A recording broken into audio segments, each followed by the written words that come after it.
Israel ने America के एमा पर ईरान के सबसे बड़े कुदरती गैस के प्लांट पर हमला किया है, जिससे शदीद नुकसान हुआ है।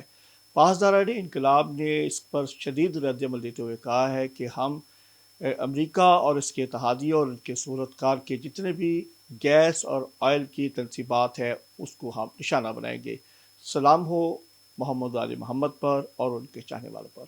मैं हूँ सैयद आमिर हुसैन तकवी और आप देख रहे हैं 49 न्यूज़ डिजिटल। नाज़रीन, इसराइल की जानब से बहुत एक खौफनाक हमला किया गया है। बताया जा रहा है कि ईरान के जनूब में ईरान का जो सबसे बड़ा जो कुदरती गैस का प्लांट था, उस पे इसराइल ने हमला किया है और इस हमले में अमेरिका की हिमायत शामिल है।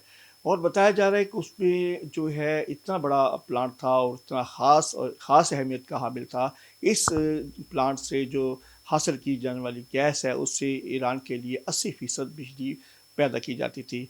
अब सूरत ये है कि वहाँ पर शदीद नुकसान हुआ है और इस पे ईरान जो है वो सीख पाओ गया है। और पासदारान इनकलाब की जानिब से ये इस पे सख्त रद्द-ए-अमल देते हुए कहा है कि अब हम जो अमेरिका और उसके जो इत्तेहादी हैं और उनके जो सुहरतकार हैं, चाहे उसमें अमेरिका की उसमें कोई कंट्रीब्यूशन है या नहीं है, उसकी हम गैस और ऑयल की जितनी भी तनसीबात है, उसको हम निशाना बनाएँगे।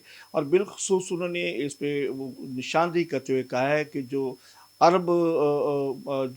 सऊदी अरब की जो तनसीबात है, उसको भी हम निशाना बनाएँगे और उसके साथ-साथ कतर और यूएई में जो ख़ास उनकी जो उनके टारगेट है, उसको हम निशाना बनाएँगे और इसका भरपूर हम जवाब देते हुए अपना बदला लेंगे।